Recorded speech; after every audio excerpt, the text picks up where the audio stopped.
मगही बेला के सब दर्शक लोगन के हम अतुल आदित्य नमस्कार और प्रणाम करहिले।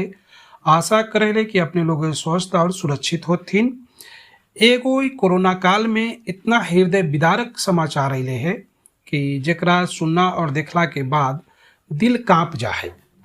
आगरा से, यूपी के आगरा से ही समाचार है, जहां एक महिला अपना पति के जान बचावेला अपना मुंह से उनका मुंह में फूंक के ऑक्सीजन देवे के कोशिश कर रहलथिन, लेकिन वो बचावे में सुरक्षित न होलथिन।